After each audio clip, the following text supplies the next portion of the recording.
Caros irmãos, queridas irmãs, sejamos todos bem-vindos e bem-vindas. Com muita alegria nos encontramos nesse dia de hoje para partilharmos a palavra de Deus. Hoje, dia 2 de setembro, sexta-feira da 20ª semana, tempo comum. E temos a alegria de partilhar com você o Evangelho de Lucas, capítulo 5, versículo do 33 ao 39. O Senhor esteja convosco, Ele está no meio de nós. Proclamação do Evangelho de Jesus Cristo, segundo Lucas. Glória a vós, Senhor. Naquele tempo, os fariseus e os mestres da lei disseram a Jesus: os discípulos de João e também os discípulos dos fariseus jejuam com frequência e faz oração. Mas os teus discípulos comem e bebem. Jesus, porém, lhe disse: os convidados de um casamento podem fazer jejum enquanto o noivo estará com eles? Mas dias virão em que o noivo será tirado do meio deles. Então, naqueles dias, eles jejuarão. Jesus contou-lhe ainda outra parábola. Ninguém tira retalho de roupas novas para fazer remendo em roupa velha. Senão, rasga a roupa nova, e o retalho novo não combina com a roupa velha.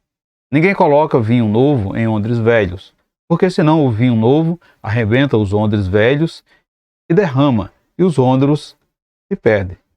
O vinho novo deve ser colocado em odres novos, e o vinho depois, e ninguém depois pode beber o vinho velho, deseja o vinho novo, porque diz: o velho é melhor. Palavra da salvação, glória a vós, Senhor.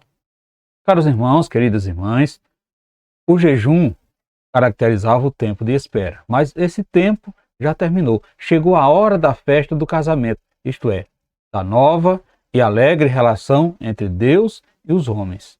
A atividade de Jesus mostra que o amor de Deus vem para salvar o homem concreto e não para manter as estruturas que sugam o homem. Perceba que a novidade rompe essas estruturas simbolizadas pela roupa e barris velhos. Jesus veio para reformar. Ele exige mudança radical. Lucas salienta que quem está habitado às estruturas do velho sistema e não se dispõe à mudança, jamais aceita a novidade trazida por Jesus. Vivendo numa sociedade religiosa muito tradicional e conservadora, a pregação de Jesus colocou a novidade trazida em conflito com os esquemas esclerosados dos quais as lideranças religiosas não queriam abrir mão. Portanto, meus irmãos e minhas irmãs, o reino de Deus que Jesus veio instaurar requer de nós uma roupagem nova no pensar, no falar e no agir. Para isso, durante o tempo em que passou aqui na terra, Jesus revolucionou os costumes e os critérios que vigoravam naquela época e escandalizou aqueles que viviam bitolados, que viviam presos às suas próprias ideias. Caros irmãos, queridas irmãs, o Evangelho é a boa nova, que deve ser vivida por inteiro e não apenas em parte. Por isso, todas as nossas boas ações só terão validade diante de Deus se houver assentimento completo de todo o nosso ser.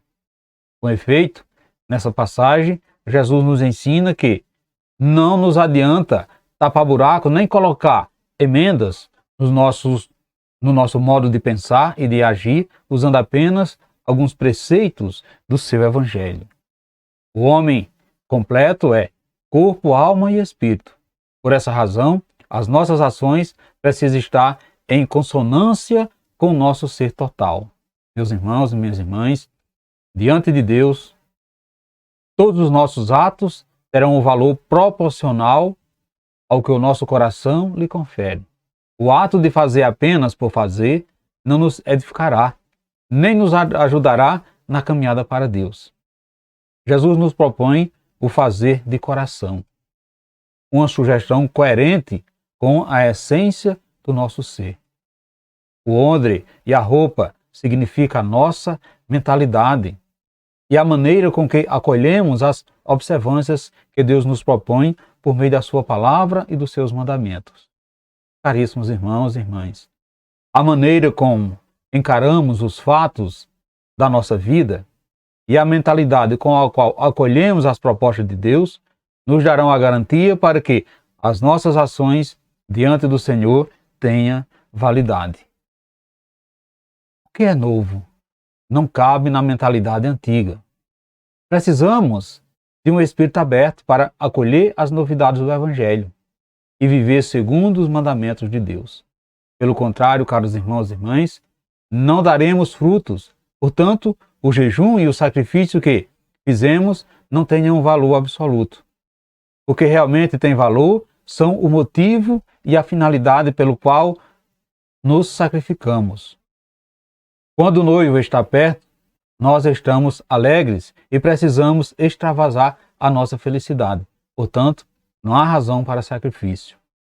Jejuar por jejuar não nos leva a lugar algum. Portanto, caros irmãos, queridas irmãs, você é uma pessoa apegada ao seu modo de pensar? Você é capaz de mudar de opinião diante das novidades do Evangelho? Com que espírito você jejuma ou faz sacrifício? Reflita isso no dia de hoje, meus irmãos e minhas irmãs. E peçamos ao Pai que abra o nosso coração para acolher a novidade trazida por Jesus, sem querer deturbá-la com os nossos esquemas mesquinhos e contaminá-la com o egoísmo e o pecado. Louvado seja o nosso Senhor Jesus Cristo, para sempre seja louvado. Desejo a todos vocês, amados irmãos e irmãs, uma santa e abençoada sexta-feira. E que desça sobre todos vós, sobre você e sobre sua família, a bênção desse Deus que é todo-poderoso, Ele que é Pai, Filho e Espírito Santo. Amém. Fiquemos e permanecemos sempre na paz de Cristo, o nosso Salvador, agora e sempre. Amém. E leia a Bíblia e deixe que a palavra de Deus